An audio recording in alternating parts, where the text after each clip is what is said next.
ang mga kumpasyero ng bayan, Jerry Dos.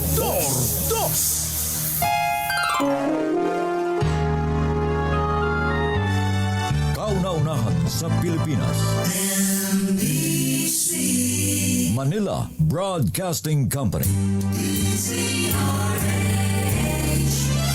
DZRH. Member, kapisanan ng mga broadcaster ng Pilipinas. Member KBP, oras!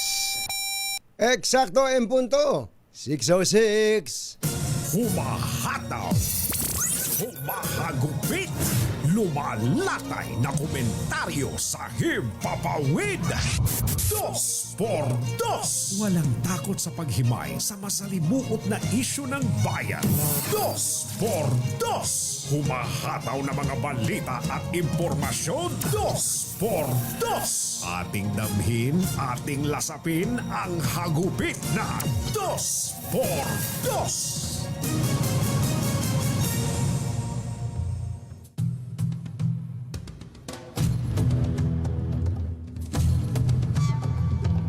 Nagpahayag ng pagkabahala si Pangulong Bongbong Marcos sa lumalaking social consequences ng online gambling. Kasabay ang babala na ang technology ay dapat tumulong at gamitin sa pagpapalakas at hindi para pahinain ang mga pamilyang Pilipino. Sa kanyang bagong vlog post, tinalakay ng Pangulo kung paano ipinatutupad ng gobyerno ang digitalization para mapabuti ang mga serbisyong pampubliko. Ngunit, irresponsable ang ginagamit ngayon sa maling paraan tulad ng mga scam, Ayan, oo nga. misinformation at pagsusugal. Binigyang din ng Pangulo na dapat ay gamitin ang teknolohiya para itaguyod ang kabuhayan at ugnayan ng bawat Pilipino at hindi sa pagsusugal na sumisira sa maraming pamilya. Inamin din ng Pangulo na nalulungkot siya sa mga report na maraming buhay ang sinisira ng online gambling matapos na maging mas accessible ito dahil sa teknolohiya at digitalization. Isyu ng bayan, katotohanan. 2x2. At may team ang balak, magtago ka na. 2x2. Si Jerry at si Anthony, narito na. 2x2.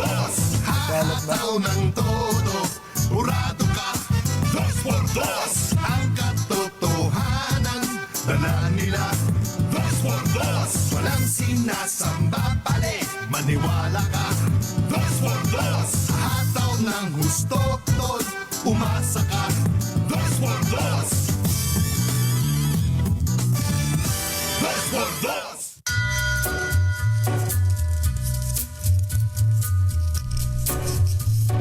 Hi. Maganda morning. Magandang umaga, bayan! Bayan! Ito po si Jerry Baha. Ito po naman si Anthony Taberna. Muli pong sumasa inyo ang 2x2 sa umagang ito ng Friday! Yahoo! Kumusta kayo mga textmates, mga text partners, mga kapamilya, kapuso, kapatid, kabarkada, mga kapitbahay? Yan. How are ya? Paulan-ulan pa rin ha? Yung malakas na ulan na naranasan natin Sabado, kumbatsero. Oo, Friday sobrang, to Saturday. Yung umaga na yun, lalo na yung umaga ng Sabado. Oo. Maraming lugar ang mga binahanon. Kayo ba ay nakaranas ulit ng pagbaha? Ang kailangan natin, bumahaman, yung kailangan mabilis mag-subside. Yan. Dahil yung pagbaha sa dala ng panahon, talagang hindi na natin maiiwasan yan, kumbatsero. Nakita mo ba yung baha dyan sa Amerika? Oh, indo sa Texas. sa Texas. Oh, di ba? Grabe po ang mga baha dyan. Hangang-hanga tayo dyan sa Texas eh. Matapang eh. Matapang talaga. Kaya nag-i-import tayo ng mga iklog na. Iklog na, sasabungin dyan eh. Kaya nga, tinan mo nga, kaya nga sumikat ang sabong dito sa atin. Dahil sa sobrang paghanga natin sa Texas. Eh, tinan mo, pati sila binaha at ang daming namatay. Marami, nakakalungkot nga yung... Amerika yan, ha? Totoo. Amerika yan. Sa... Yan, ano ba yung Ayan. pinapakita natin yan? Texas ba yan? Sa Texas ba ito? Ayan, siguro. Grabe oh. Oo. Tingnan nyo na po yung sitwasyon dyan. Hindi lang sa Texas, kumbatyero, sa iba pang panig ng daigdig. Nangyayari na yan. Oo, Oo. yung bang linyada na, dati naman hindi binabaha ito eh. Ganun din. Ganun din, no? Ganun Ganun din talaga. po sa kanila. Dahil sa climate change na tinatawag, no? Pag-iiba ng panahon. Kaya dapat lagi tayong nakahanda. Kaya tama yung kanina napakinggan ko kausap ni Kuya Angel si Secretary Martin Aguda ng DICT. Henry. Ha?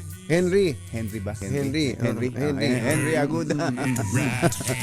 Binabanggit niya na Nabibilao ka na siguro si Martin eh. magkapatid siguro yung dalawang yan, ano. O kaya maglolo. Maglolo. Oh. Ang sabi kapag sa panahon ng emergency, lalong dapat na may signal. Tama. Yun naman talaga ang dapat na mangyari. Ano? Hindi dapat na nawawalan ng signal sa panahon ng emergency dahil hindi naman na tayo teleponong dipihit eh. Oo. Na kailangan pang may kabling nagdudugtong sa magkabilang telepono. Hindi na ho ganun eh. Sobra nung araw, ganun talaga. Nung araw, maintindihan mo na mawawalan ka talaga ng telepono o ng komunikasyon. Pero sa panahon ngayon, sa panahon ng digitalization, sa panahon ng internet, hindi na dapat nawawalan ng signals, lalo na sa panahon ng emergency. Ayan. Maliban na lang siguro kung talagang nagbagsakan lahat ng infrastructure, ang mga cell sites at iba pa. Pero ngayon, kumbatsero, wala naman tayo nababalitaang Wala naman ganun eh. Oo. Kaya dapat at malakas man ang bagyo kumbatsero, dapat meron tayong satellite. Yes. Na nagagamit for communication. Hindi man sa atin yung satellite na yan, nahihiram man lang ba natin yan o binabayaran natin. Pero dapat meron ganyan. Nung araw, napakamahal ng satellite phones, kumbatsero. Oo, ngayon Ngayon ang mura na. Namimigay na lang yan Si Elon Musk nga, di ba? Oo. Namimigay ng mga satellite phones. Oo. Para sa mga lugar na dinadalaw, especially ng mga kalamidad. Ayan. Tayo po may mga pag-ulan pa rin naranasan. May ano pa bang wala na tayong bagyo, Yuel, ano? Kunin nga natin ulit. Pasadahan natin ulit ang Meron daw Pag-asa. LPA na mga mahigit 1,000 Meron na naman. kilometro ang layo sa bahagi ng Pilipinas. Na minomonitor ng Pag-asa. Kaalis lang ni Krising, eto na naman. Talagang Dante ganyan. daw ang susunod. Si Dante. Letter D. Ayan, Kung sakaling magkaroon ng bagyo, parang bagyong Pacquiao eh. Parang bagyong Pacquiao. Ay, pinsan! kahit na tabla yan, pinsan, ayos yan. Ang tindi ng Siyempre, Manny Pacquiao. doon sa laban na yun, kapag ikaw Pilipino, panalo dapat si Manny dyan. Pero tingnan nyo yung mga picture, laban ayan. talaga naman. Sa Philippine Star, matindi, makikita ho ninyo yung pagkatama ng isang right straight o right hook ni Pacquiao sa mukha. Nayupi yung mukha ni Barrios. Ni Barrios, ni Alex Barrios eh. Hindi, Mario Barrios. Sa pahayagang Philippine Daily Inquirer, ganun din. Ayan, UP ang mukha. UP ang mukha ni Barrios. Meron pa ba dyan? Sa Manila Times, ganun din. Sa panga ang tama. Manila Standard. Ganyan, mga ganyan ng mga larawan. Magagaling din kumuha ng mga yung AP pala ang may ito AFP naman, AFP. Agence France Press. Tama, iba-ibang mga anggulo pero puro ang nakalathala ngayon kung paano pinatamaan ng matinding suntok ng ating tinatawag na pambansang kamao si Mario Barrios. Si Mario Barrios ay meron daw pong guaranteed purse na $500,000. Sino mo na? Oo. Oo, pero plus sinama mo yung mga pay-per-view, buti ng mga $2 milyon ang kanyang Ang kikitain. laki, ano? Oo. Pero si Manny Pacquiao, si Manny Pacquiao, ang guaranteed purse o kita nito, premyo, ay $12 million. What? $12 million. What? At pag isinama daw po ang yung kita sa pay-per-view, baka abutin ng $18 million. Sino mo na yan? So, Oo. higit Sino, kumulang ₱1 billion. sino ba naman ang sasabihing may edar ka na kapag ganyan ang nakikita mong magiging premyo mo? Lalakas at lalakas ka talaga. Isip-isipin mo, sabi nga ₱1 billion payday para kay Manny Pacquiao Manny ito. Pacquiao. Oo. Pero grabe naman po ang sakripisyo ng mama na yan. Hindi po lahat ay may ganyang klaseng disiplina. Oo, lalo na yung at itong nilabanan niyang ito, bata pa ito, bukod sa bata pa, matangkad, malaki. Ang laki, 6'4" yata yan eh. Oo. Oo, Pero kalaking tingnan mo tao. naman, kumukonekta. Ano ba ito? Mexican bere? Si, Mexican-American. American Mexican-American. kumatsero. Pinanganak yan sa Texas. Oo. Sabi nga, parang umuuha pa lang yan Oo. nung kalaban ni Manny Pacquiao sa San Antonio, Texas. Oo. Itong si Marco Antonio Barrera. Sanggol pa lang siya nun. Oo, sanggol pa lang kombatsero. Tingnan mo na yan, ano. Pero ang ating pambansang kamao, naka-majority draw pa. Ano? Tingnan mo. Pero pag tinanong mo mga Pilipino, tama Ay, ka. syempre. Oo. Syempre. Panalo. Panalo tayo dyan. Lalo na sa mga nakita naman natin kung gaano pa pumupog ng ng suntok itong si Manny. Ito sa tempo pala talaga namang ang tindi nito parang takot na takot si Barrios oh. Nung nakatikim daw ng suntok ni Manny Pacquiao nung first round itong si Barrios, nagbago yung game plan ni Barrios. Mas naging defensive. Oo, mas naging defensive. Nasaktan. Nasaktan 'yon. Oh. Isip-isipin niyo po yung Manny Pacquiao, 46 years old. Magpo-47 na yan eh. Sa December. 46 years old. Nakatapos ng 12 rounds, 36 minutes po yun. May break lang ng konti. Yun yung alam to ng mga hindi boksingero. Kapag susubukan ng Susubukan mo. maglaro ng isang round. Yung halimbawa may kasama mo si Bay. Si Jab Street. Jab Street. Jab Street. Yung pasusuntukin ka lang niya ng mga 2 minuto. Sabihin natin 1 rounder de 1 minuto. Gaganon lang naman yun. Gaganon. Yung kung saan mo pinapatama yung kamay mo, ay kung saan mo hinahagis yung kamay mo, sinasabayan lang niya. Pag nakatapos ka, hingal kabayo ka eh. Hingal kalabaw ka eh. Lalo na kung ikaw habang sinusunto ka, sinusunto ka din. rin. Manny Pacquiao, isip-isip mo 12 rounds. Kaya po, 46 years old. Ito pa lang si Alex Barrios. hindi, Mario. Mario ay 30 anyos na rin pala 30 anyos, 16 years younger. Tapos kita nyo naman, matipuno. Matipuno ang pangangatawan. 146 pounds sila nung nag-weigh in. Pero nung naglaban daw na yan, 160 na tong si Barrios eh. Tingnan mo 160. Dahil kakain yan lalamon yan pagkatapos ng weigh-in. Pagkatapos ng weigh-in. Ang bigat na, ano? Si Manny naman, pag-uwi niyan, sigurado, ang dami nang hihingi ng balato. Malamang. Yung mga dating nakakabalato kay Manny, na umayaw na sa kanya dahil laos na at natalo pa sa eleksyon. Huwag kayo umasa ng balato baka kayo naman bigla na naman didikit-dikit diyan kay Manny. Bata mo ako. Sino yung nakita ko doon na dati nagsalita na ng matitindi laban kay Manny? Nakita ko sa TV. Nakita mo? Sino? Si Chavit. Andun ulit si Chavit. Si Manong Chavit. Si Manong Chavit. Talagang itong si Manny walang masamang tinapay sa tao na to no?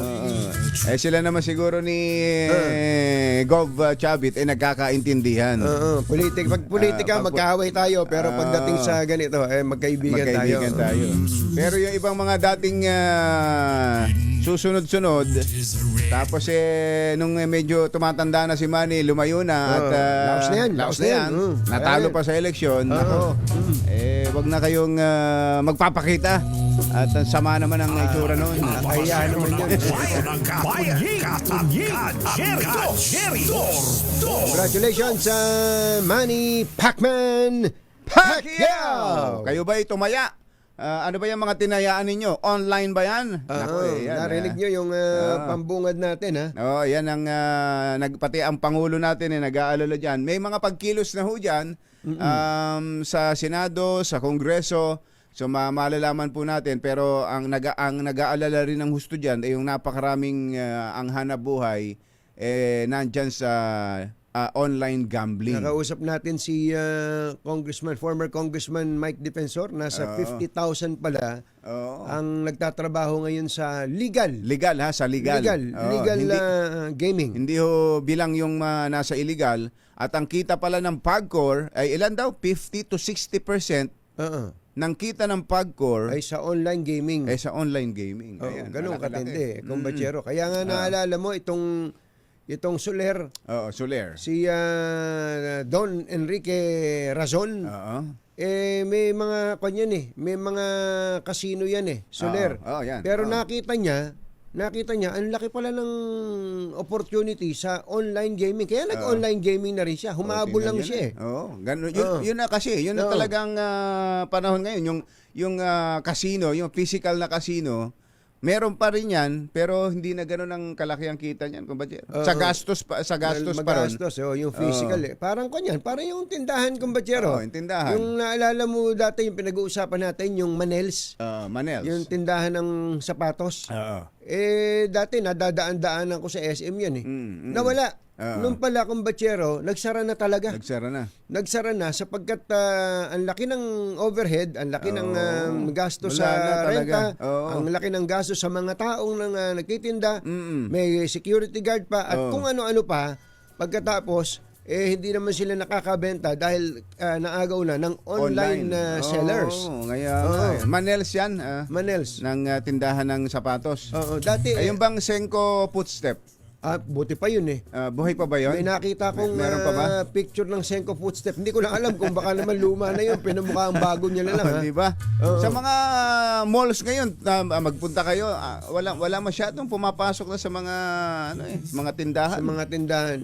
Totoo Kaya, yun, kumbachero. Iba na. Online na ho talaga ang labanan ngayon. Kaya maganda yung tanong Kaya dapat talaga. Yung tanong, kumbachero, ito ba ay dapat na ipagbawal as in total ban? Ayan, O magkaroon lang ng talagang yung online gambling. Yung legal po Yung legal. Legal po legal. Yung illegal talagang dapat itigil yan. Oo. Dapat total ban yung illegal. Kung kayang illegal yan illegal yan. Pero yung legal, ang tanong diyan dapat ba diyan total ban o mahigpit? Yung totohan ng mahigpit na regulasyon.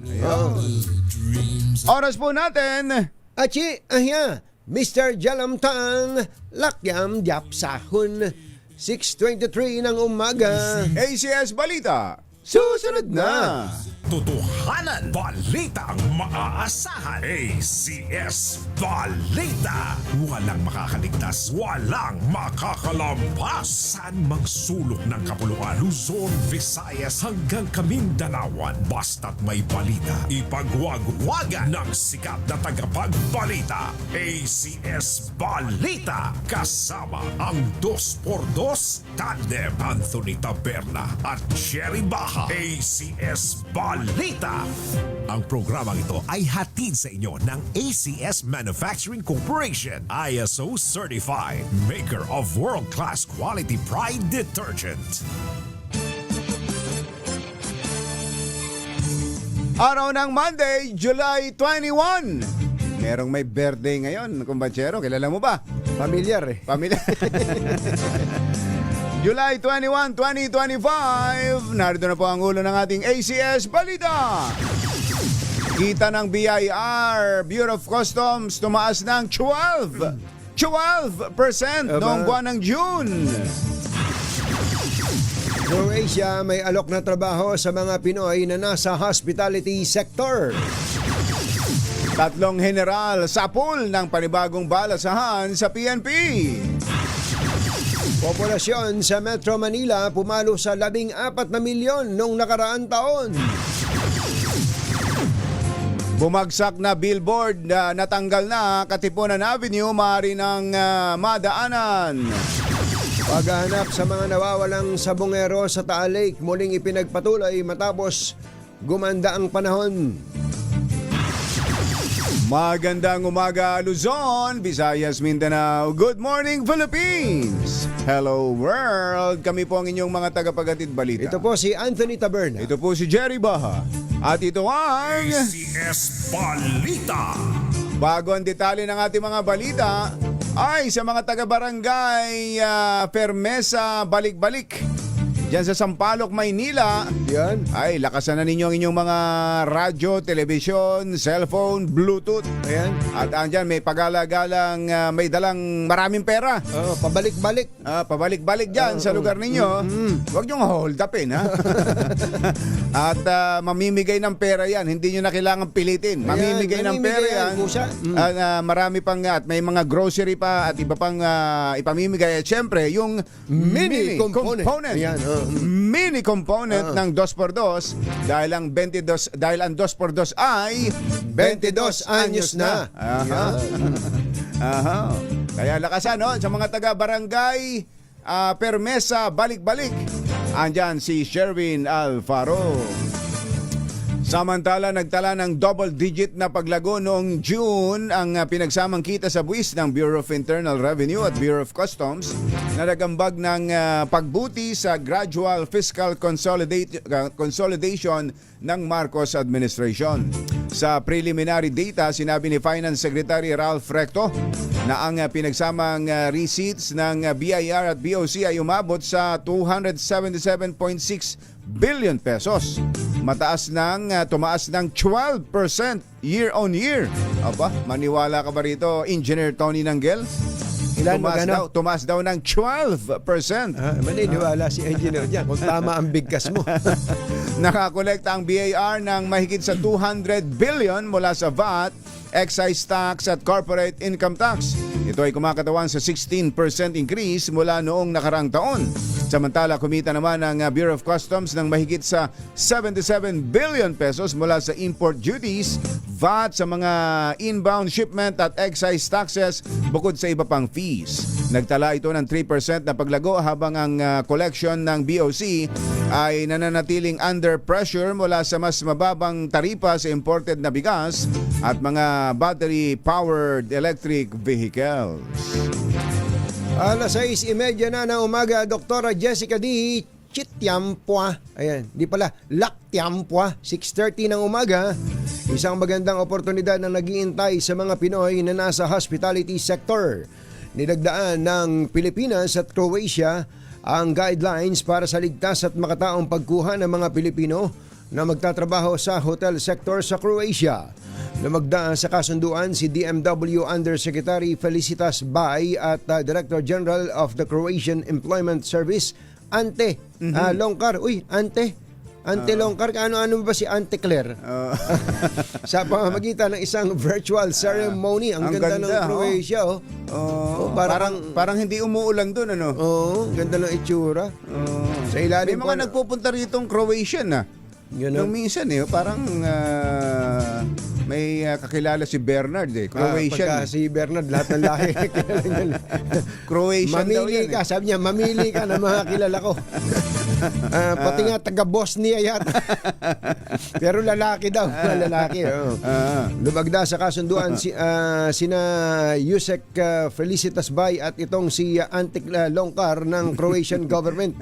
Sa ilalim ng nilagdaang government-to-government arrangement, ang Croatia employers ang sasagot sa gastusin ng mga aplikanteng Pinoy subject sa fees na mapagkakasunduan ng dalawang panig. Ayon kay Undersecretary Patricia Yvonne Kaunan, maraming job openings para sa Pinoy hotel workers sa Croatia, bahagi na lumalakas na labor tie sa pagitan ng Pilipinas at ng mga bansa sa Europa. Bukod sa Croatia, nakakuha din ng DMW ng labor agreement sa Slovenia at Hungary. Kung din to, mga European countries din to, na magaganda rin pag nakita nyo sa picture. Ayon kay Kaunan, ng posibleng sweldo ng OFW sa Croatia ay 1,000 euros, habang sa Slovenia naman 1,000 euro? mababa. Magkano yan? Mga 67,000, 65,000 to. Oo. Oh, pero Sa- mababa kung ikukumpara sa ibang mga Oo European nga, kaya countries nga to. eh. Uh-huh. Oh, pero ito, sabi sa Slovenia Oo. ay nasa 1,500 to 2,500 euros para naman sa caregivers. Mabigat na trabaho 'yon. Oo. Kasi bumubuhat ka ng may sakit nun eh. Mabigat talaga 'yon. oo. Ang sweldong 1,000 euros ayon sa foreign exchange ni Mother Malu ay 62,000 pero pagka kay UL ay 65. Depende po dahil may service fee po. Talaga. Alas 6:33 ang ating oras. Naimbag na bigat kada kayo amin na po. Huwag rin kayo. Gising na. 3 pang general ng PNP ang binigyan ng bagong pwesto kasunod ng panibagong balasahan na ipinatutupad ni PNP Chief General Nicolas Torre. Batay sa kautusan noong July 18, isinapubliko nito lamang weekend, itinalaga si Brigadier General Erickson Dilag bilang Regional Director ng Cordillera Police. Si Dilag ay nagsilbi bilang hepe ng PNP Firearms and Explosives Office na pinamumunuan ngayon ni Brigadier General Ronald Gayo. Si General Gayo ay nagsilbi bilang Deputy Director for Administration ng Bicol Police. Pinalitan siya ni Brigadier General Rogelio Raimundo Jr. Si General Raimundo naman ay nagsilbi bilang Deputy Director for Administration ng SOC Sergeant Police. Hindi na ho binanggit kung sino ang pumalit sa kanya. Mahirap din. Oo. Ayan, magiging epektibo na po ang bagong appointment simula ngayon. Ayun. Alas 6:34 na ng umaga, happy birthday kay Mami Sel. Ayan. Na nakikinig sa atin at may Mami Sel. pinapaalala. Huwag daw natin kalilimutan kahit tayo tumatanda na ang mga para sa matatanda. Aha. Oo nga pala. Hindi namin malilimutan. Hindi malilimutan yan. Mami Sel, happy birthday. Ayan. Samantala, pumalo na sa 14 na milyon ang kabuang populasyon sa National Capital Region sa taong 2024. Sa tala ng Philippine Statistics Authority, tumaas ng higit 517,000 ang populasyon sa Metro Manila kumpara sa mahigit 13 milyon na naiulat sa 2020 census. Quezon City ang tinaguriang most populated LGU sa NCR na may 3,084,270. Nadagdagan pa kaninang umaga yan. Sinundan ang Maynila na may 1.9 million.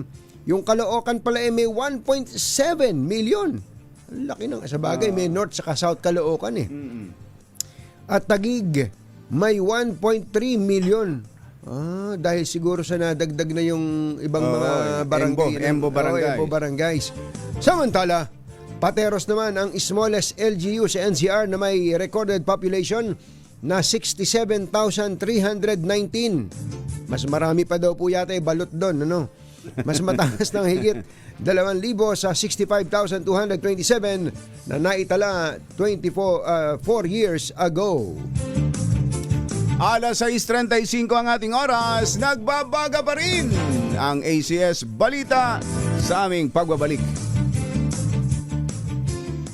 Walang balitang makakaligtas, walang balitang makakalampas, saan mang sulok ng kapuluan. ACS Balita! ACS Balita! Ang programang ito ay hatid sa inyo ng ACS Manufacturing Corporation, ISO Certified, maker ng world-class quality Pride detergent. Hi! Maganda morning! Anong araw today, kumbachero? Today is Laundry Day, Pride Day! Yahoo! At pag Laundry Day, Friday, all you need is Pride Washing Machine Detergent. May triple stain away formula, katanggal ang makapit, madikit, malupit na dumitmantsa, kaya easy ang labada.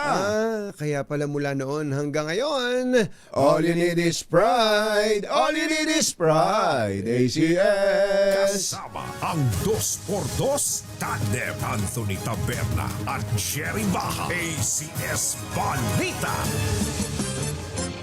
Alas 6:40 ang ating oras, naalis na sa kalsadang higanteng billboard steel frame na bumagsak sa Katipunan Avenue, Quezon City sa kasagsagan ng malakas na ulan at hangin na dulot ng habagat na pinilakas ng bagyong Krising.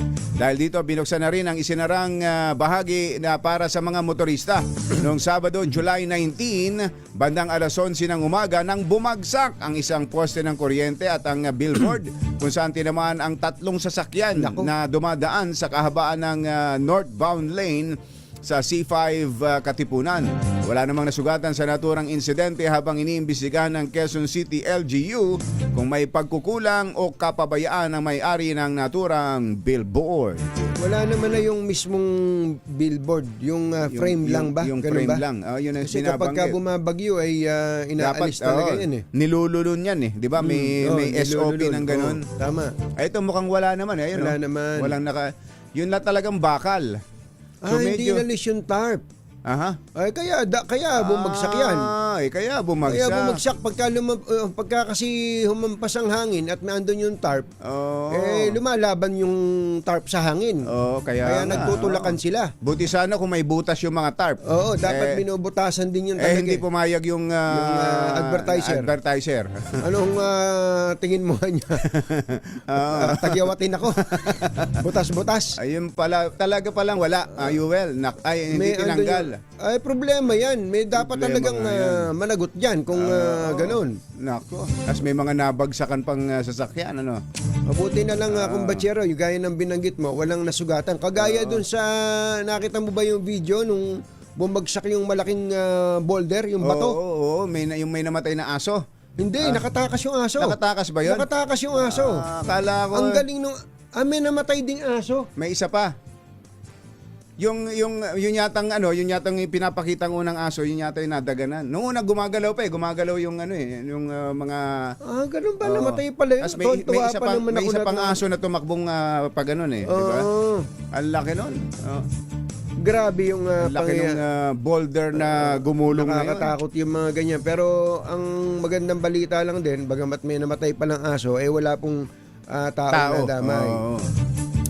Samantala, speaking of namatay, pinagpapatuloy po ng Coast Guard kahapon ang paghahanap nito sa mga labi ng missing sabongero na ang mga bangkay ay sinasabing ibinaon. Sabi mo hindi tamang ibaon ng pangalan. Inilibing. Inilibing. Inilibing. Hindi dapat inilibing sa bahagi ng Taal Lake na pansamantalang itinigil ng technical divers ng PCG ang kanilang paglusong sa lawa ng Taal dahil sa sama ng panahon, epekto ng bagyong Krising at habagat nitong Sabado. Gayunman, walang nakitang kahinahinalang mga bagay o sako ang PCG sa kanilang naging operasyon nitong linggo. Samantala, iginiit ni Pangulong Bongbong Marcos na ang kanyang pagkikipagdialogo kay US President Donald Trump ay makatutulong sa pagsusulong sa interes ng Pilipinas at pagpapalalim sa alyansa ng dalawang bansa. Ayun. Oo nga pala, ando na nga pala ang Pangulo ngayon sa Amerika. Sa departure statement ng Pangulo kahapon, inilatag nito ang kanyang prioridad sa biyahe na palakasin ang ugnayang pang-ekonomiya ng Pilipinas at US, lalo na sa larangan ng kalakalan at pamumuhunan. Ayon sa Pangulo, babanggitin niya kay Trump at sa mga opisyal nito ang kahandaan ng Pilipinas na makipagnegosasyon para sa bilateral trade deal. I expect our discussions to focus on security and defense, of course, but also on trade. And we will see how much progress we can make when it comes to the negotiations with the United States concerning the changes that we would like to institute so as to be able to alleviate the effects of a very severe tariff schedule on the Philippines. Si Pangulong Bongbong Marcos. Oras mo natin, Kuyang Rolly Romero, 6:44 ng umaga. 3 bangka ay hinapawang mga nalunod sa kasagsagan ng bagyong Krising at habagat ang na-recover sa magkakaibang lugar sa Negros Occidental. Kabilang dito ang 12 taong gulang na bata na na-recover ang katawan sa Barangay Payaw sa Binalbagan, habang isa naman ay si Medjun Cordero na ang bangkay ay natagpuan sa barangay Santol. Ang pangatlong biktima ay kinilalang si Glenn Trejeros, 30 taong gulang, mangingisda na unang napaulat na nawawala hanggang matagpuan ang kanyang bangkay sa Panal Reef sa Sagay City. Ayon sa Negros Occidental PDRMO, 138 barangay mula sa 18 bayan at syudad ang binaha sa kanilang lalawigan. Hindi muna magbababa ng red alert ang Office of the Civil Defense kahit na nasa labas na ng bansa ang bagyong Krising. Paliwanag sa DZRH ni OCD Officer in Charge ASEC Rafi Alejandro, papalapit pa kasi ang panibagong low pressure area na maaring magpalakas ng habagat. Sa latest bulletin ng Pag-asa, huling namataan ng LPA sa layong 1,140 kilometro silangan ng southeastern Luzon o nasa loob na ng Philippine Area of Responsibility. Kahit mababa ang tsansang maging bagyo, sinabi ni Alejandro na maaring palakasin ng LPA ang ulang banta naman sa mga saturated ng lupa o mga bayang sinalantana ng bagyong Krising. Ibig sabihin, tuloy-tuloy ang pag-ulan. Magkaroon lang siguro tayo ng break ng 1 o 2 araw at babalik na naman yung ulan. So, kaya nga, kami tuloy-tuloy pa rin siguro ang red alert. Ibig sabihin, yung ating, abang nagre-recover tayo kay Krising, tuloy-tuloy naman ang preparasyon natin dito sa parating. Si OCD Officer in Charge ASEC Rafi Alejandro. Kaugnay ng mga pagulan at bagyong Krising, nako, may epekto raw kagad sa presyo sa palengke. Lalo na dyan sa San Juan, Radyo Patrol, RH Reporter. Meron ka pang hangover nung reunion. Oo nga pala, binabati nga pala natin ang ating mga kasamahan. Dyan sa DZMM, ABS-CBN. Ayan. Sa mini reunion. Na laging nakikinig sa atin. Laging nakikinig. Ay, hello, mga taga DZMM. Nakita mo ba, Yuel? Nakita natin na nando doon. Nung nandun nga tayo, nagre-report si Edniel Parose. Si Edniel. Nakita mo, nagre-report sa DZRH. Tama. Ganun talaga, habang nagmo-monitor tayo sa kanila, nagmo-monitor din sila sa atin. Ayan. Balitan, the feeling is mutual. The feeling is mutual. Ganun po talaga kasi ang radyo po, napaka-importante ng element of news na tinatawag na immediacy. Ayan. Kapag halimbawa, nauna tayo, hindi sila mapalagay nun. Pag nauna naman sila, hindi naman tayo mapalagay. Mapalagay. Pero si Mother, wala sa kanya yun. Mauna na kayo. Sabi ni Mother, mauna na kayo. Ayan, sabi ni Mother, mauna na kayo dahil hindi pa balita yan hanggat hindi namin naibabalita. Yun! Yun ang... Konting yabang. Yan ang yabang. Konting yabang. Ano yan? Arrested ni Quiroz? Na pag hanggat hindi nababalita sa DZRH, ay hindi balita. Hindi raw balita. Walang alam mo ba yun, Yuel? Alam mo ba yun, Yuel? Eto na, si RH52, Edniel Parosa. Kami na Edniel!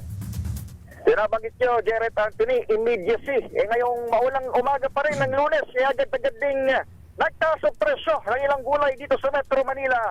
Epekto pa rin ng nagdaang bagyong Krising ni hindi man lang naghintay ng ilang araw o linggo. Dahil dito sa Agora Public Market sa San Juan, ramdam ang pagmahal ng ilang highland vegetables, maging yung ibang galing sa Southern Luzon, sa loob lamang ng agad 2 araw nitong weekend. Ang carrots na 120 pesos ang benta rito noong Biyernes, Sabado. 140 na agad ang tingi makalipas lamang nitong nagdaang 2 araw. Wala naman sa 150 pesos na sitaw, 200 pesos na ang benta ngayong Lunes. Habang yung repolyo, palima-lima hanggang 10 piso ang dagdag bawat araw. Ang siling pansigang o yung siling green na 200 pesos per kilo. Itong nakarang linggo dito sa Agora, 240 na ang retail price dito. Paliwanag ng mga tindero-tindera sa DZRH, mabilis man naman ang pagmahal, mabilis din namang babalik ang presyo ng mga nabanggit dahil mabilis din kasing masira ang naturang mga produkto. Pagmahal ang ilang gulay kahit sinabi na ng grupong sinag na walang dahilan para magtaas ng presyo ng agricultural products sapagkat marami sa mga ito ay inani na raw bago pa man dumating ang bagyo. Pakinggan natin ang paliwanag ng mga retailers. Nasisira ka agad yung mga karaniwan natin. Pero saglit din po yung bababa. Oras dumanda ang ating panahon, 1 linggo, 2 linggo, meron din po kaagad. Kailan nagmahal? Ngayon pa lang, magbagyo. Ito lang, itong weekend lang. Oo. Batay sa report ng Department of Agriculture, 53 million pesos na ang naitalang pinsala ng bagyong Krising at Habagat sa nabanggit na sektor. Ito si Edniel Parrosa na DZRH. Una sa Pilipinas, una sa Pilipino. Thank you, Edniel. Kumbachero, nabasa mo ba yung post ni Nena Tantoco? Yung Nena. may-ari ng Rustans na nanay ni Paulo nanay ni Paulo Tantoco. Oo. Ano bang sabi? Medyo mahaba ito eh. Pwede bang mamaya, Sige, mamaya. pasadahan na lang Pasadahan natin, natin. ng kahit papaano. Medyo syempre, nanay ito. Sobrang heartbreaking sa kanya yung nangyari sa kanyang anak. Siyempre naman. Kaya lang yung sinasabing ginagamit pa sa politika ang kamatayan ng kanyang anak. Doble-dobling sakit yun. Oo. Nararanasan ng pamilya Lalo Tantoco. na kung ikaw ay isang ina na meron kang anak na gano'n na, patay na sinisipa-sipa pa. Parang gano'n, no? Totoo yun. Ganun nga ang nangyari. Parang gano'n ang dating. Anyway, mamaya po, tatalakayin po natin yan pag may pagkakataon. Samantala, yun daw pong Malabon LGU ay may libreng sakay para sa mga bahang lugar ngayong umaga. RH23, Edwin Duque. Come in, Edwin! Tama ka, Jerry, Katunjing, bagamat walang ulan ngayon, pero dahil high tide, mataas yung level ng tubig dito sa Manila Bay, halos nasa maximum Ayaw level nga, yung ano? sukatan ng tubig. Ngayon ba yan, itong video? Edwin, itong nakikita naming video, ngayon lang ba yan? Yes, ngayon lang ito. At Aba. nagkitang-kita natin yung Tulyan River, nasa maximum level yung kasukatan. Ibig sabihin, pag tanusukan, Oo. taas na, halos na 2.0 kung titignan natin.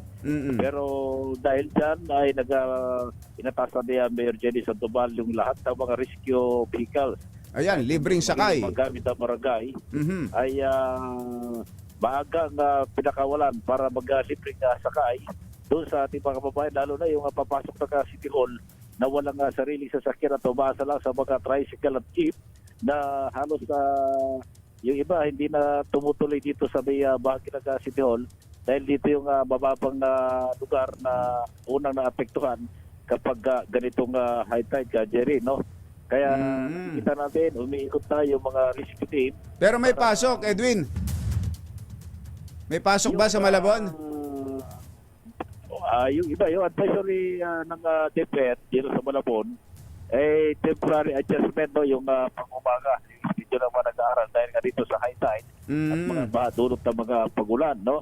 Yung pang-umaga, alternative delivery boat yung gagamitin para tuloy-tuloy yung kanilang klase. Habang yung pang-hapon, face-to-face classes na dahil yung high tide, inasahang bago magtanghali ay Huhupa na. At Katunjing.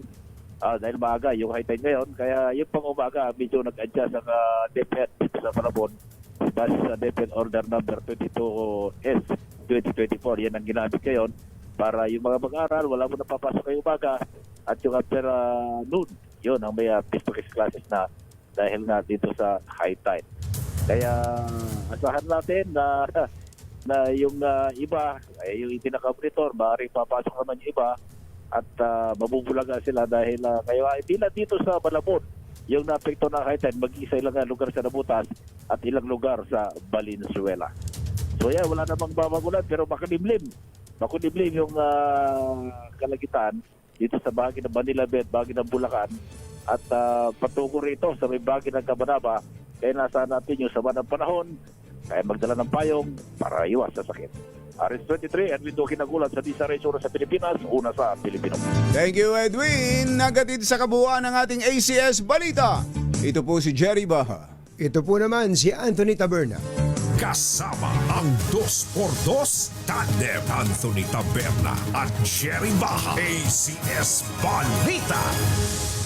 Balitang makatotohanan. Balitang maaasahan. ACS Balita. Ang programang ito ay hatid sa inyo ng ACS Manufacturing Corporation, ISO certified, maker ng world-class quality pride detergent. Tago ka na! Anthony Taberna, Jerry Baha, 2x2.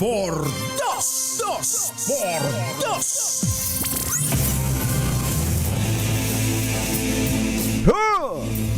Isang minuto na lang, alas 7 na. Kahit paulan-ulan at meron tayong LPA, andito ang ating secretary ng DOTR, Secretary Vince Dizon. Secretary, magandang morning! Kuya Jerry. Ay, teka. Lagyan muna namin kayo ng... Het, paring het. Ayun. Ayan. Good morning, Katunying, Kuya Jerry, good morning. Pasensya na Happy kayo. birthday! Ay, thank Happy you. birthday, Thank you, Kuya Secretary. Jerry. Happy birthday, happy birthday. Ang aga nyo, Happy 30th birthday. ang aga nyo, nag-iikot ba kayo? Nag-i-inspection ba kayo ng mga pwedeng naapektuhan ng Oo, bagyong yung Krising? mga tinitingnan lang natin yung mga nangyari dito sa Bagyo. Alam naman natin, simula nung weekend nga binabantayan ho natin yung mga lalo na yung mga pantalan natin, no? Tsaka yung ating mga seafaring vessels. Awa ng Diyos po, wala namang major na nangyari. Meron nga mga minor, wala namang nasaktan, wala namang wala namang mga major na aksidente sa dagat kasi yun talagang nakakatakot kasi medyo magakas tumbag yun to, no? Pero at the same time, yung ating mga airports, syempre hindi natin maiwasan maraming mga nakansilang flight, pero ang maganda naman nakaka-back to normal na rin tayo, both domestic at saka international. So, awa ng Diyos, walang major na insidente, no? Yun lang, may mga landslide tayo sa mga ibang areas, may mga tinamaan na sasakyan, may mga aksidente. Pero yun, binabantayan lang talaga natin. Parang yun din ang order ni Presidente. Tutukan to no? Opo. Tutukan. Lahat yata ng government agencies ngayon, bawal matulog yung mga... Ay, oo. Talagang yun ang Mga talaga. yun ang bigin sa amin ni Presidente nung umalis siya kahapon. Nandun kami halos lahat. Bago siya umalis. Yun ang kabigin-biginan niya. Nakatutok dapat lahat. Okay. Itong mga nakaraang araw na to, ang dami niyong pinuntahan ni Presidente. Opo. Actually, exciting kumbachero, especially yung subway. Talaga yung subway, ang lakas ng dating sa atin. Sipin mong sa kauna-una ang pagkakataon, makakatikim tayo ng Subway. Hindi diba? yung sandwich lang. Hindi yung sandwich. Hindi yung sandwich. Okay, sa inyo na po manggaling doon po sa mga hindi nakasubaybay doon. Ano bang development po sa subway po natin? Subway project. Alam mo, ang kabigin-biginan ng Pangulo natin, talagang kailangan itong mga big ticket na project na to, talagang kailangan paspasan. Kasi ito talaga yung pangmatagalan na solusyon lagi tayong natatanong, lagi siyang natatanong tungkol sa traffic, tungkol sa hirap ng daily commute. Pero ang sinasabi nga niya, alam mo, ang solusyon talaga dyan, yung itong mga malalaking proyektong to. No? Kaya sabi niya, kailangan paspasan. So, nung tayo po ay pumasok, nung late February, early March, talagang pinatutukan po sa atin ng Pangulo yung mga problemang natitira dito sa mga malalaking proyekto natin. And marami dito, right of way. Dito sa subway po, may nung pagpasok po natin, merong 5 problema sa right of way dyan. Kaya medyo mabagal ang pag-usad natin dyan. No? Sa ngayon po, as of today... Ano po yun? Iba-iba po yan. No? Merong Tsaka baka mag-isip yung iba, right of way, di ba nasa ilalim ng lupa hindi yan? may mga stasyon tayo Yung may mga stasyon tayo sa ibabaw yun. No? So, para sa kaalaman din ng mga kababayan natin, kahit na nasa ilalim yan, may right of way problem pa rin yan. Kasi kung kunyari, ikaw may-ari ng lupa sa ibabaw. Yung bahay mo nasa ibabaw. Pagdadaan sa ilalim yan, sa'yo pa rin yun. up to 40 meters. 40 meters? Ganun ba? Nasa batas po pala yun? Bigo, opo. Kaya nga po, pinaamyendahan ni Pangulong Bongbong Marcos yung right of way law natin para itaas. Itaas parang, yung 40 meters. Ang ownership lang, ilang meters hanggang lang? 20. 20 meters. Hanggang 20. Yun ang proposal natin. Pala, So, no? naamendahan na po natin yung batas. Ang sinasabi ngayon sa batas, kapag may project ang gobyerno na kailangan gamitin yung ilalim, 18 meters, pwedeng kunin ng gobyerno yon na wala nang problema sa right of way. Pero kapag wala namang project, 40 meters pa rin, iyo pa rin. Ayun. Iyo pa rin yun. Pagka lang may government Kapag project. lang may government project. Ang dami pa lang, actually madaming masosolve yung batas na yun. Marami po. At yun po yung mga kable na Tama po. yung eyesore nating mga kable sa ibabaw, Pwede na ilagay sa ilalim. ilagay sa Tama po yan. ilalim. Okay, yung sa subway. Yung sa subway po, minasolve po tayong 4 out of the 5. No? May natitira na lang isang problema. Yung Metro Walk sa Ortigas. Naku, mabigat na problema Mabigat yun. pong problema Nasa yan. Supreme Court yata ang Opo, may kaso po yan. Marami ownership, pong sa mga ownership, claimants. issue sa ownership dyan, kasama na rin ang gobyerno dyan. Opo. Kaya nga po bukas ng umaga, ako po kasama ni Mayor Vico Soto, pupuntahan po namin yung Ortigas Station, proposed Ortigas Station sa Metro Walk, para po makikipagtulungan tayo sa City of Pasig para hopefully ma-solve na natin yan once and for all. Pero yung apat po, kasama na dyan yung sa White Plains, Okay. kasama na dyan yung sa Anonas Station, kasama na dyan yung sa Valenzuela, at may isa pa sa Quezon City na ayos na po natin yan itong nakaraang 5 buwan. So, ito na lang natitirang Metro Walk. Kaya po kampante po si Pangulo nung siya po ay bumisita. Kaya po bumilis yung hukay natin, pag-tunnel natin sa ilalim, Yung boring, Ortigas. yung boring yung boring ang na dami nang na-board dyan sa boring. Medyo boring talaga kasi 5 meters per day. Pero ang bilis ng pag-bore. Pero maganda po tuloy-tuloy na po natin dahil naayos na po natin yung problema sa White Plains. So, tuloy-tuloy na po yan hanggang Ortigas. So magkakaroon po ba ng partial operation yan? Yun po ang gusto ng Pangulo, yun po ang utos niya, na sana yung mula Valenzuela, siguro 2 stasyon, Makatikim matapos na tayo. natin sa 2028. So yun po ang ating ang ating tinatrabaho ngayon. So ang target Sec ay bago ang 2028 o bago bumaba man lang ang Pangulo, at least meron 2 station na gumagana. Yes, meron tayong gumagana mula Valenzuela. Sa Valenzuela, tapos ang susunod na istasyon yan Quirino. ay Quirino. Tapos North Trinoma. Yun yung North Avenue. yung North Avenue. North Avenue. Sa may North Avenue. Pwede na yun. Yung main terminal. So, yun po pwede ang na yun goal kasi natin. nakaka-excite. Pagka may nabuksan na, ang importante may mabubuksan na, may Opo. magagamit na. Opo. So yun po ang natin sa subway. At nakita naman po natin napakaganda ng pagkagawa. Yung may video po diyan na nakuhanan po nung kami dumadaan dun sa tunnel mismo ni Napanood ko nga Pangulong kanina, Bongbong. paki-play mo nga ulit, napakaganda Mother. po to, Ang ganda nga eh. Parang hindi dito sa atin. Very impressive po yung yung tunnel na nakita ni Pangulong Bongbong Marcos. Talagang Ito, sabi ayan, niya, sobrang impressive, no? Yan po, no? Ayan, may umaandar na pala eh. Ayan po, nasa tunnel na ho yan. Yan. Tingnan mo Yan, nga very, naman. very impressive po. Gano'ng kalalim po yan? Ano ho yan? Naku, napakalalim mo yan. 26 meters. 26 Ang meters. lalim. Lalim. Napakalalim mo. Pagka po ba, Building po yan. Pagka po ba, Building. hindi ba pag tumataas, sumasakit yung tenga natin? Hindi Sa naman. pag umiilalim, hindi naman po. hindi. Hindi naman po. Ganun. Hindi naman po. Oo. Saka napakagaling po talaga nung Japan mga talaga, Japanese oo. partners natin saka Galing, nung technology. No? Ano yan? Sa Automated lahat eh. Talagang Apo. minimal yung taong gumagawa eh. Talagang lang eh. Ano ho yan? Makina lang. Yung buong stretch na yan 26 meters ang lalim. Ang O lalim. may time na may... Medyo sumusunod ho yan sa bato eh.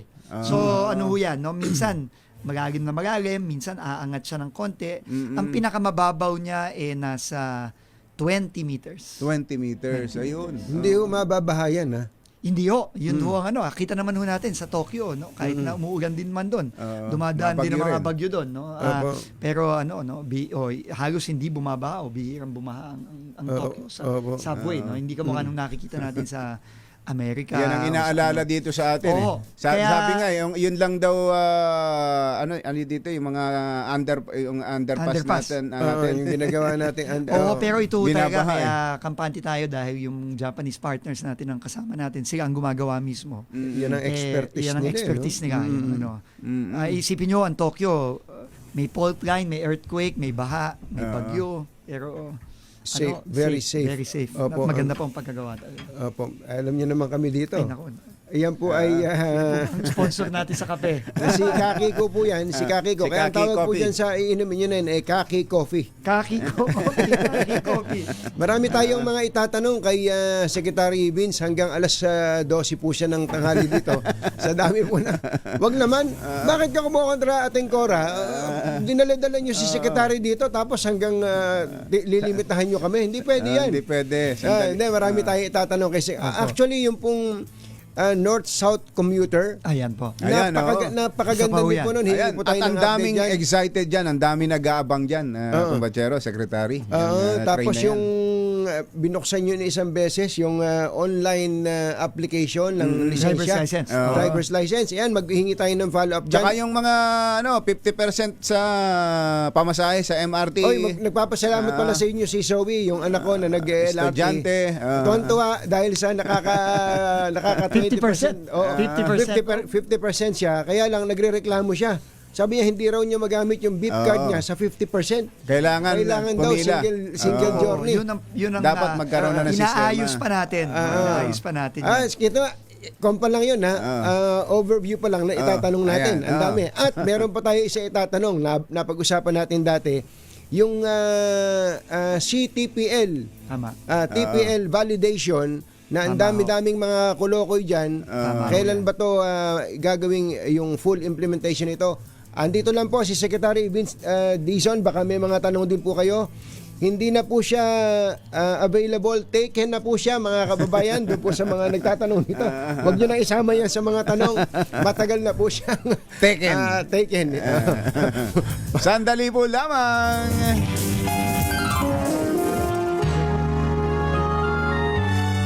Kauna-unahan sa Pilipinas. Manila Broadcasting Company. DZRH. Member, kapisanan ng mga broadcaster ng Pilipinas. Member KBP, oras. Kapopoy, 7:11 ng umaga. Balitang bagong-bago. Balitang dapat alam mo. Balitang magdadagdag ng talino. Dahil bagong impormasyon, makibalita. Unang-una sa DZRH. Pangunahing balita. Kasama ang 2x2 tandem ni na Anthony Taberna at Jerry Baha. Araw ng Lunes, July 21, 2025. Narito na po ang ulo ng ating mga pangunahing balita. Pangulong Bongbong Marcos nababahala sa dumaraming pamilyang nawawasak dahil sa online gambling. PBBM nasa Amerika na. Unique deal kay Donald Trump ilalatag. DFA, Department of Foreign Affairs, umalma sa travel warning ng China laban sa Pilipinas. Pinay mail order bride na rescue ng immigration sa NAIA. Bata, patay, 7 sugatan sa sunog na sumiklab sa residential area sa Las Piñas. Chinese na wanted sa pagpatay sa kapwa Chinese sa Makati, arestado sa Tawi-Tawi. Magandang umaga Luzon, Visayas, Mindanao. Good morning Philippines. Hello world. Kami po ang inyong mga tagapaghatid balita. Ito po si Anthony Taberna. Ito po si Jerry Baha. At ito ang Pangunahing balita. bago ang ating mga balita. Mamigay muna tayo ng pera dahil may nanalo na dyan sa Balik-Balik, Sampaloc, Maynila. RH6 Sherin Alfaro, go, go, go! Yes, ang sabi ka, Jerry, dito nga sa may kado ng Firmeza at ng Ventura sa barangay 554-554 dito sa Balik-Balik, Sampaloc. May malakasang nakatutok palagi sa kanyang cellphone dahil walang radyo ang kanyang pinagtututukan palagi ay ang kanyang cellphone. Yan, tignan mo, naka-2x2 yung kanyang cellphone. Pangalan niya, tatay? Renato Guzman. Si Tatay Renato Guzman. Tatay Renato, palagi kang nakatune in sa DZRH? Opo. Oo, dahil paborito mo ang? 2x2. 2x2. Sino ang paborito mo announcer? Anthony Taberna po, tsaka si Jerry Ba. Anthony Taberna, Jerry Baha, paborito mo dahil dyan meron kang 1,000 pesos. Salamat po, Anthony. Salamat po. 2x2. At hindi lang yan dahil paborito mo ang 2x2. Dahil 22 anyos na ang 2x2, meron kang 2x2. FM na, AM pa, TV pa. Yan ang kanilang mini component. Yan kung saan pwede kang manood, makinig at manood dahil may TV. Yan may TV o nakasulat. Yan dito sa iyong 2x2 mini component na pwede mong ipanghambalos kapag kayo nabibisit na sa iyong kausap. Salamat po, 2x2. Ayan, maraming salamat din sir. At syempre meron kasama yan Diesel H Grocery, Diesel H na imbag na bigas, at syempre Diesel H T-shirt at umbrella ng Diesel H. Salamat po sa inyo lahat. Anthony Taberna, Jerry Ba. Thank you, tatay. So, maraming salamat din sa mga nais manalo ng 1,000 pesos. Lagi tumutok sa 2x2 sa Diesel H. Baka na susunod dating winner sa Diesel H. Mala Cash Promo. Aris number 6, Sherwin Bata Alfaro, DZRH. Una sa Pilipinas, una sa Pilipino. Thank you, Sherwin! Magbabalik ang ating mga balita at syempre kasama pa rin natin DOTR Secretary Vince Dizon. 7:15 ng ating oras. Ang oras ay hatid sa inyo ng At mga bagong balita sa DZRH. Pangunahing balita. Alas 7:22 ang ating oras. Tuloy tayo kay Secretary Vince. Dito pa rin po sa studio ang Secretary ng DOTR. Secretary. Magandang morning ulit, Secretary Vince. Magandang morning. Bago lang tayo lumayo sa subway, bago lang natin iwanan yung subway, may nagtanong sa atin dito na wala lang Yung daw bang subway ng Makati, pwede nyong i-take over? Ano po, in fact, actually po, makikipag-meeting po ako kay Mayor Nancy Binay very soon. No? I think yan po yung magiging topic namin. Pero yung po kasing original na subway program ng Makati, hindi po talaga yon, hindi po masyadong involved ang national government. Yun po ang pagkakasabi sa akin nung mga taga DOTR. No? Yan po talaga ay PPP project ng City of Makati. Kaya po hindi po ata masyadong dumaan sa pag-aaral ng DOTR yan. Pero tingin ko po, marami po tayong pwedeng gawin na gagong-galo na ngayon. No? Nakikipag-usap po tayo sa iba't ibang mga private sector companies na interesado. No, kasama na rin dyan ang Metro Pacific, ang Ayala. No, obviously po ang Ayala interesado dyan kasi dadaanan sila sa Ayala. No? At meron na pong alam mo, gingid sa kaalaman ng mga kababayan natin, no? Meron na actually underground tunnel dito sa ilalim ng Buendia at Ayala Station. Ng MRT. Meron na dyan. Makikita mo pagka ikaw ay dumadaan ng Buendia at Ayala, may makikita kang papasok na tunnel doon. May tunnel na actually doon.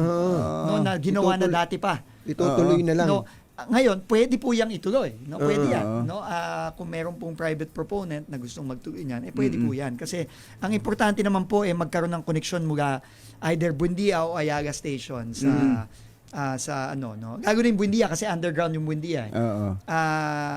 Papasok ng Ayala Avenue at papasok ng CBD. So, yan po ay magandang pag-aralan. No? At plano ko nga i-discuss din yan kay Mayor Nancy Binay ng Makati. Saka, baka pwedeng i-connect ito dun sa linya ng subway mismo. Pwede din po. Dapat Kasi ganun. meron pong meron pong dadaanan tayo sa sa bandang sa bandang dito sa Pasong Tamo Extension. Meron dyan may subway station yan. Malapit sa bagong Senado. Yes. Meron dyan. May subway station tayo dyan. At meron din tayong North-South Commuter Rail Station sa Buendia. Kaya, konsye, no? Interconnected. Kamukha nung nakikita na natin sa... Kasi actually, maganda. Naka-master plan na lahat yan. Ang kulang na lang talaga yung sa loob ng Makati CBD. So pwede nating i-connecta yung mga trend na yan dito sa planong subway sa Makati. So importante yan talaga yung maplano ng maigi at mapag-usapan between DOTR and the City of Makati. Okay, yung North-South Commuter Railway, ano nang update doon? Ayan po, bago po kayo mag-assume bilang DOTR Secretary, naalala ko, nagpapalitan pa tayo ng picture doon Yung mga natenggang medyo railers dyan. Medyo nakatingga dahil sa right of way. Right of way. Pero dahil po sa medyo mabagal ang pagbayad sa mga kontratista. Kaya ngayon po ba, nagbabayad na ho ba kayo sa mga kontratista? In fact, alam nyo, nakakatawa nga ako kasi simula po nung umupo ako, siguro araw-araw puro cheque pinipirmahan natin Puro voucher ang pinipirmahan natin kasi kailangan po talaga magbayad at mag-up-to-date tayo sa payments natin. Kasi Ang gobyerno. Ang gobyerno. No? Kasi, alam nyo, kahit na malalaking kontratista ito, no? Ito yung mga marami dito, foreigner pa. No? Kapag delayed ng napakatagal ang payment, talagang hihinto yan. At yun po, sadly ang nangyari. No? So ngayon po ay nag-up-to-date na tayo sa bayaran. At yung mga right of way, yan po ang critical talaga. Kasi ang responsibilidad po ng gobyerno, aparte sa pagbabayad, no? Yung mag-provide ng right of way para sa mga kontratista, para masimulan nilang gawin yung ating mga pier, yung mga poste natin na tatayuan ng ating riles mula Metro Manila hanggang Clark at papunta ng Calamba. No? Paliwanag lang natin, Sek, sandali. Dahil alam yan ng mga kababayan natin, dati ng release yan yung dadaanan Bakit kailangan pa ng right of way? Magandang tanong mo yan. Unang-una, yung pong papunta ng norte, dahil po hindi na nagamit yan, marami na pong ulit mga pumasok na mga informal center.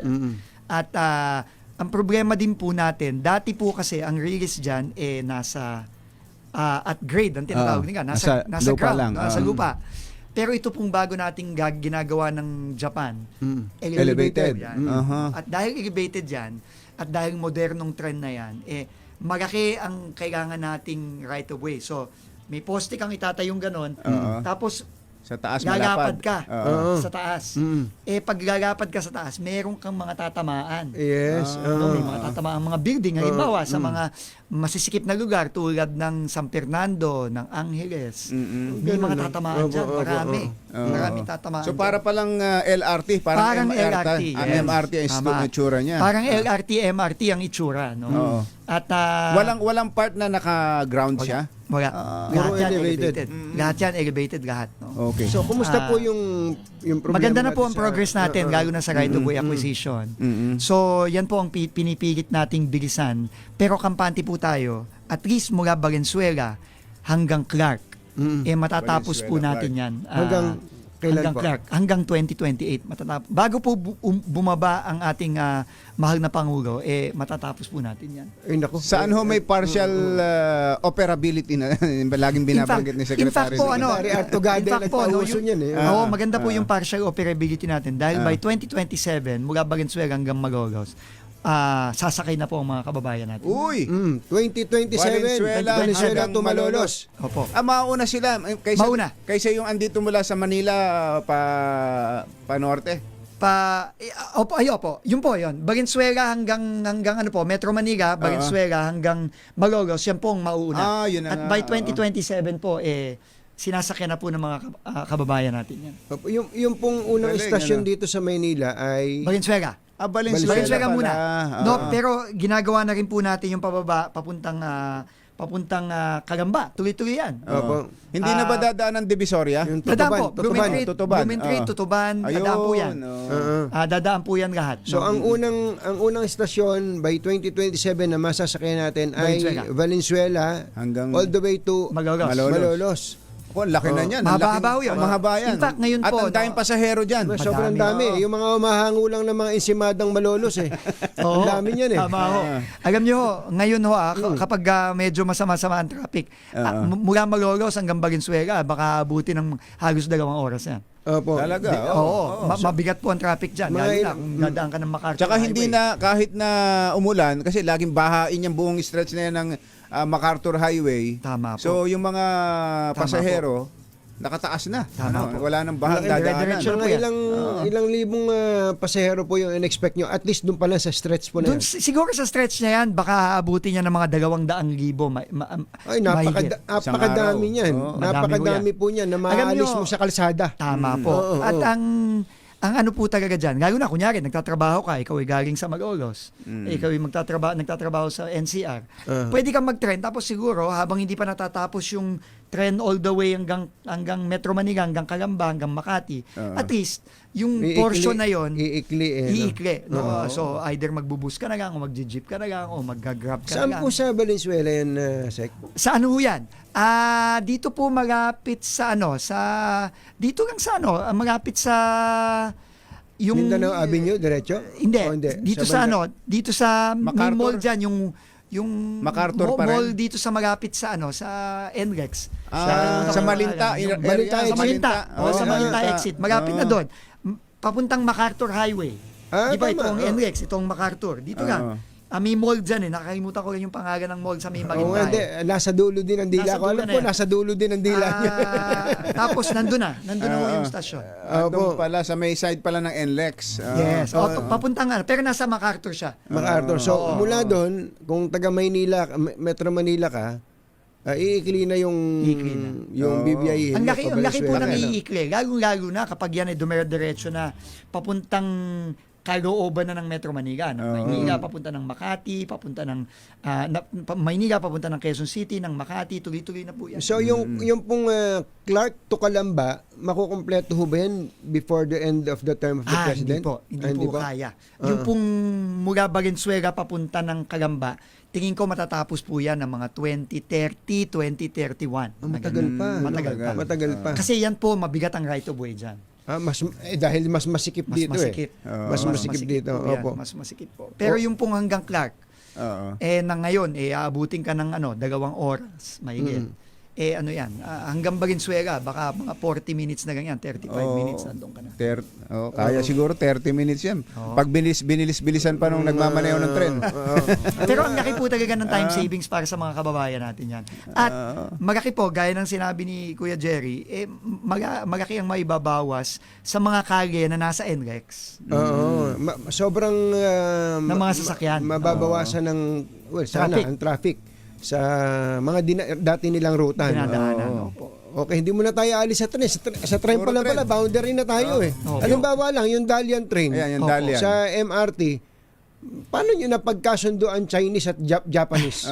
Alam nyo, may pinalitan magandang bang gulong? tanong yan kasi actually, bago natin pinaandar at bago ipinakita ng Pangulo ng Wednesday, yung unang 3 Dalian train, nakipag-meeting talaga ako ng masinsinan sa Sumitomo. May interpreter naman at kayo. sa CRRC. Meron naman, parang United Nations nga, na tayo yung nag-mediate. Pero hindi, alam mo, matagal na kasing pinag-aaralan yan. Nung 2018 pa lang, meron ng kinomisyon na pag-aaral. German pa nga, kaya talagang United Nations to May German, may Chinese, may Japanese, na talagang pinag-aralan ng mabuti. Kasi sayang naman, sabi nga ni Pangulo, binili na natin yan 2014 pa. Nakatenga yan ng 10 taon. Bayad na ho yan. Partially. Hindi pa tayo buong bayad dyan. Mga 25% ang payment na naibigay na natin sa Chinese supplier. Hindi ba kinalawang sa tagal na nakatenga? Hindi, syempre may kinagawang na yan sa ilalim. So kailangan talaga ayusin yan bago yan paganahin. So napakatagal pong mga assessment yan. So finally, ito nga nung Marso, inupo ko po yung Sumitomo. Sabi ko, ano ba talaga? Paano ba natin mapapaandar itong mga trend na to? At meron silang checklist, 10. Nung panahon nung Marso, meron na lang 3 natitira para dito sa iilang mga train na pwede nang paganahin. So, finally, itong 3 train na to, pumasa na dun sa 10. Kaya napa-under na natin yan. At ngayon, tinetesting na rin natin yung 6 pa na siguro sa mga susunod na linggo, susunod na buwan, mapapagana na rin natin. Pero ang pinag-usapan namin itong mga nakaraang linggo na report natin sa Pangulo, yung natitirang 39. Kasi dami. 48 yan. So meron na tayong siyam na mapapagana na natin. Ilan lahat yung ulit? 48. 48 na tren. Na bagon. Bagon. Na Bagon. bagon. Okay. Parang isang bagon, 3... Isang train set, isang train, 3 tatlong bagon. Tatlong bagon. Ayun. Tatlong bagon. O pwedeng 4 na bagon din. Pwede, Mas maganda kung 4. By next year, sabi ko, binigyan ko ng deadline yung Japanese, Chinese, kasama na rin yung mga iba pang mga consultant na yung mga ibang Aleman. nationality din. Sabi ko, kailangan yan next year. Mapagana na natin lahat. So, tingin ko naman kaya natin gawin. Pero safe naman po yan, ha? Yun ang pareho naman pinaka-importante. naka-chopsticks yung dalawang yun Yung nag-usap na yun Yun ang pinaka-importante.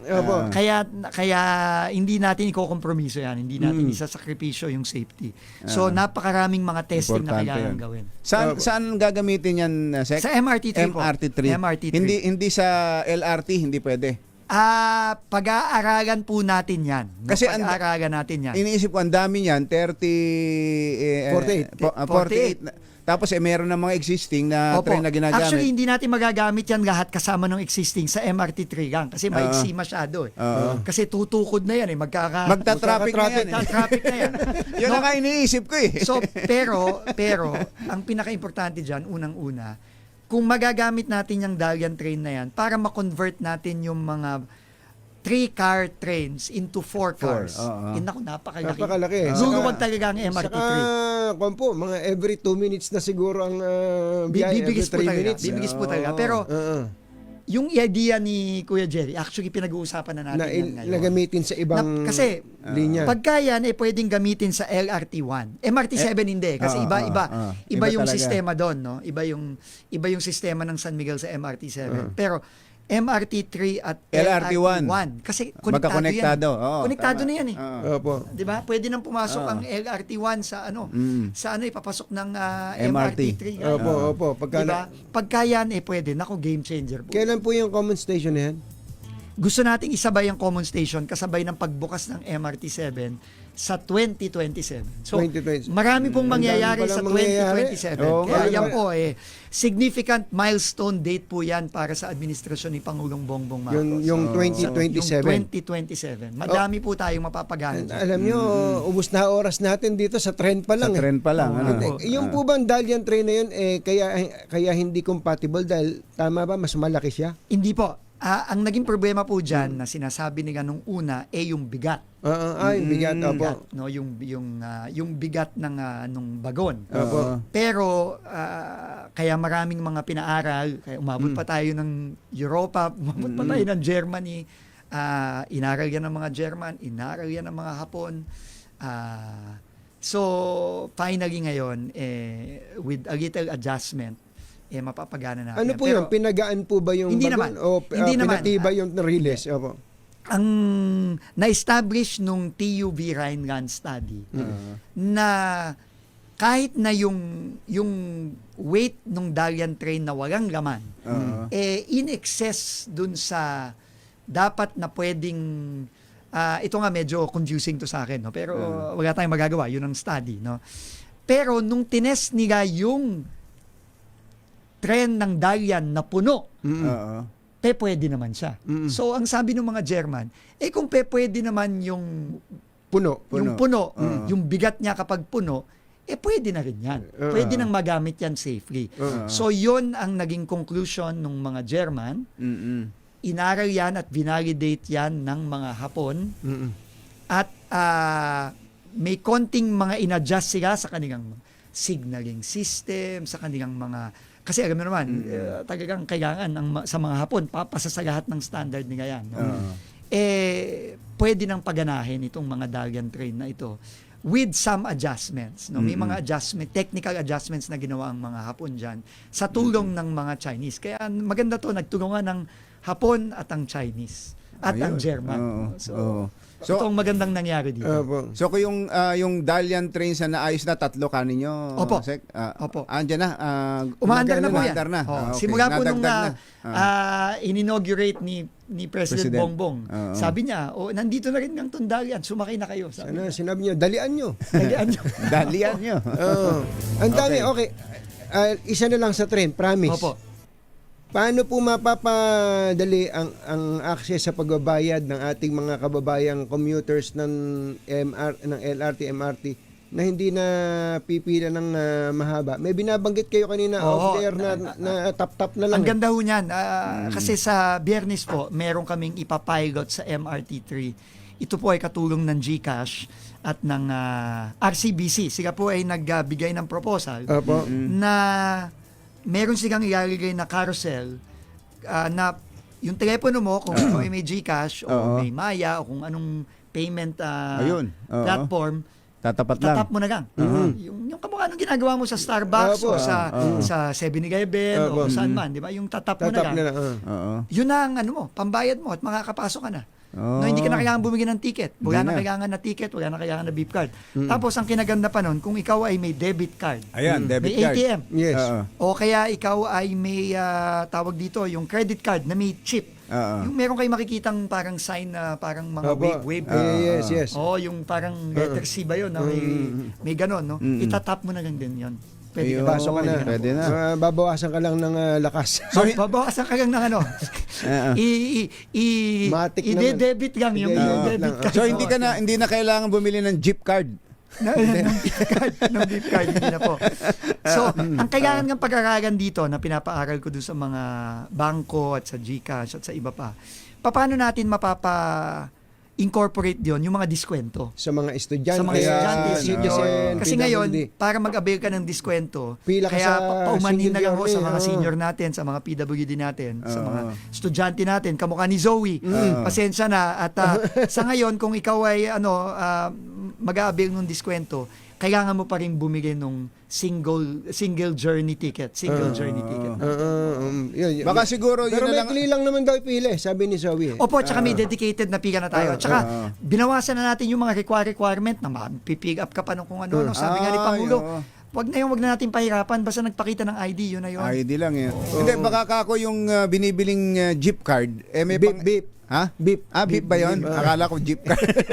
Meron na talagang pang-estudyante na card na ganun. Isang solusyon Mas yun. madali yun. Isang solusyon yun. Yun ang pwede nating Pagka bumili ka, may Automatic. exclusive, pang exclusive estudyante na yun. Pakita O mo. PWD o pang senior citizen. Pwede rin, ano? Pwede yun. Kailangan nga, baka Paano gamitin na iba yun? wag lang madadaya. Baka kailangan estudyante ka talaga o Magagaling senior yun. Magagaling makakabili yun. nun. Magagaling yung mga Pilipino sa mga ganyan eh. So, yun lang ho ang kailangan natin. Pero sa Friday ho, i-launch na natin yan. Sa MR33 muna, pero pagka yan, wala nang naging problema, walang aberya, ilalagay na rin natin yan sa LRT2 at LRT1. Baka magtampo na may land transportation. Kumbaga, mabilisan Sige, lang. mabilisan. Okay, yung online application ng driver's license, ang isang concern daw po dyan, medyo hindi pa masyadong perfect yata ang system, yung mga sumusubok ngayon. At pangalawa, kasunod nun, paano, napaka-importante po ng eye-test. Paano matitiyak na talagang maayos ang mata ng online applicant? Unang-una ho, kung meron pong, kasi bagong sistema ito, so baka meron pa ring mga glitch yan, may mga problema yan. Kung meron pong yung mga kababayan natin, i-report lang po agad sa social media ng LTO at DOTR para po maayos nung LTO yan, lalo na nung e-gov, yung DICT natin, kasama natin si Yusek David Almirol, yan talagang tumulong sa atin dyan. Pero yung pong sa mga test, yung eye and ear test, yan po ay online na ngayon, dun sa online driver's license. Meron na po talagang sistema dyan na ginagamit na rin sa ibang bansa. Na unang-una, sisiguraduhin na ikaw mismo yung nagtetest. Kasi minsan, baka may problema ka sa mata, yung kapatid mong pa-test mo, pa-eye test mo. Hindi po pwede yun kasi madedetect po nung software yun na hindi ikaw yun. May AI na yan.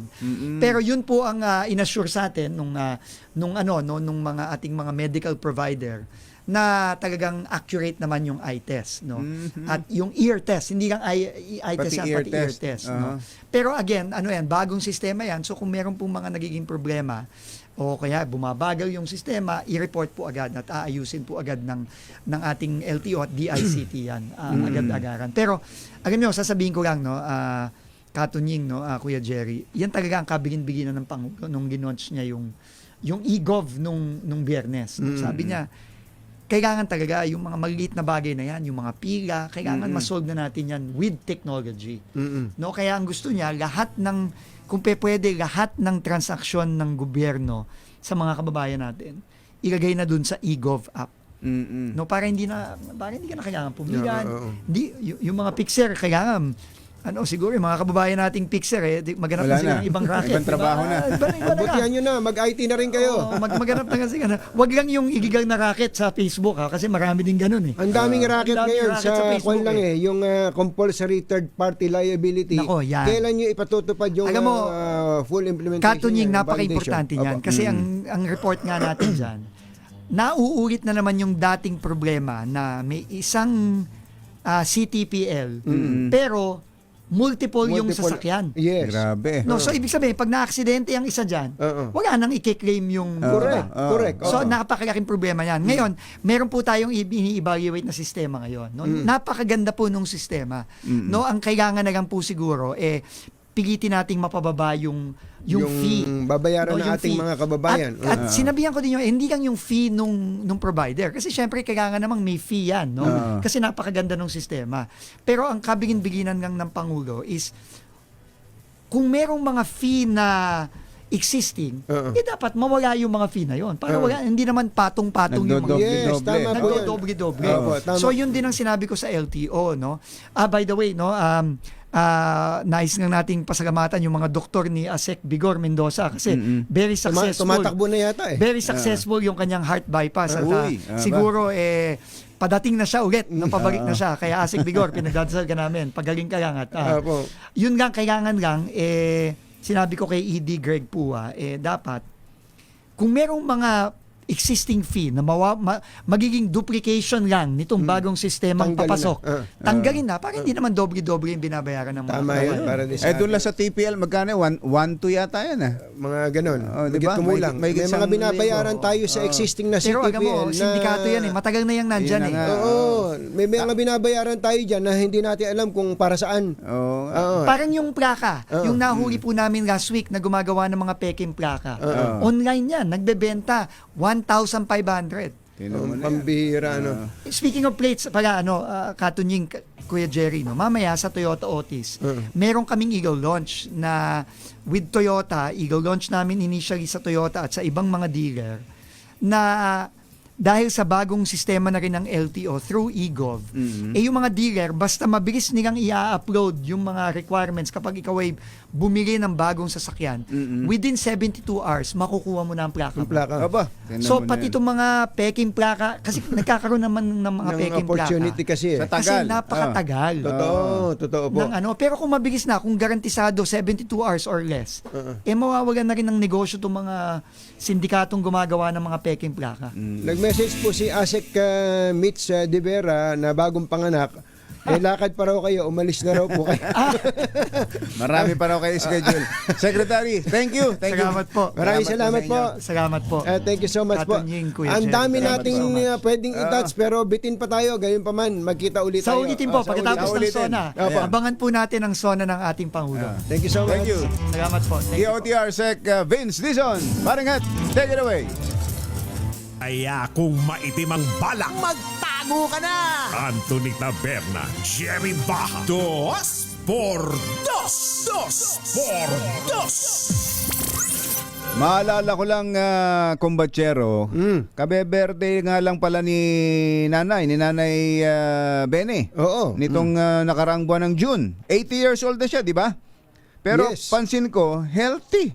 At malakas pa rin. Ano bang sikreto ni Nanay Benny? Nako, tama ka, kumbatsero. Ayos na ayos, di ba? 80 na, pumaparty pa din. Naalala mo doon sa Gapan. Parang nakita ko yung naulit yung si Pretty Woman eh. Grabe, lakas. Na-discover kasi namin itong N Plus Gold. Nutritional powder drink ito na specially formulated para sa mga seniors. Ayun. Kompleto to sa essential nutrients na kailangan ng katawan habang tumatanda. Aba, kumbatsero, tamang-tama. Habang nagkakaedad, saan ba pwedeng makabili niya? Available tong N Plus Gold sa Mercury Drugstore, South Star Drug, Sure RX at iba pang leading drugstores nationwide. Ayos, ano pang hinihintay nyo para sa mahal nating mga magulang? Ipakita ang tanda ng inyong pagmamahal with N Plus Gold. Ang mga kumbatsero ng bayan, Katunying at Ka-Jerry, 2 por 2. At muli pong nagpapaalala ang Philippine Amusement and Gaming Corporation sa lahat ng amateur and professional photographers na lumahok sa PAGCOR Photography Contest 2025 na may temang Infrastructure for Economic Development. Yan po ay para sa mga amateur o kaya naman ay mga professional photographers ng edad ay 16 pataas. Bukas po ang kompetisyon sa lahat ng amateur at professional Filipino photographers at ayon po kay PAGCOR Chair and CEO Al Tenco, layo ng photo contest ngayong taon ay ipakita ang mahalagang papel ng mga proyektong pang-infrastruktura gaya ng highways, tulay, seaports, airports at iba pang may kinalaman sa pagunlad ng ekonomiya. Limpak-limpak ang premyo nito, kaya doon sa mga hindi pa nakapagsasubmit ng inyong entry, magaling naman kayong pumitik. Drone man yan, o kaya ay cellphone, o kaya po naman ay mga camera nyong SLR. Magsabit na hanggang July 31 na lang po yan. Pasok! Ay, baka may mga kailangan ng baguhin sa inyong mga bahay, tulad ng bubong. Buti na lang may bubong na maasahan. Gawa sa state-of-the-art technology. May aluminum na. May pintura pa. Now available na rin sa pre-painted tiles pan. Para sa eleganteng bubong na matibay na makulay pa, mag-Cherry Loom pre-painted ka na. Oy, RD, Mr. Cupito, Jerry Asuncion. Oy, nakikinig ba sa atin? Napakinggan niya kanina yung kinukwento ni Secretary Vince yung trend mula Malolos hanggang Valenzuela.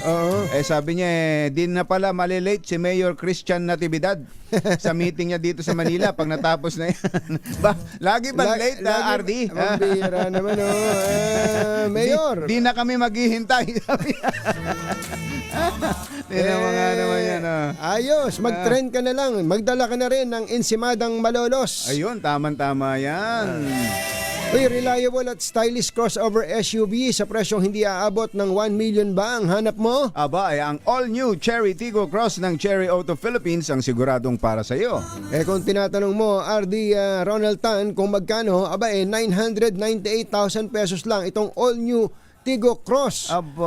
Crossover SUV na may 1.5 liter 4-cylinder engine na may katambal na 9-speed CVT transmission para sa mas swabe ang fuel at fuel efficient na drive. Sa loob ng Tiggo Cross ay merong sporty bucket seats at dual 10.25-inch multi-information and infotainment display. At dahil hindi rin nagpapauli sa technology, ang Cherry Tiggo Cross ay may Apple CarPlay at Android Auto, kaya ano pa hinihintay nyo? Ayan! Mag-test drive na! Yun!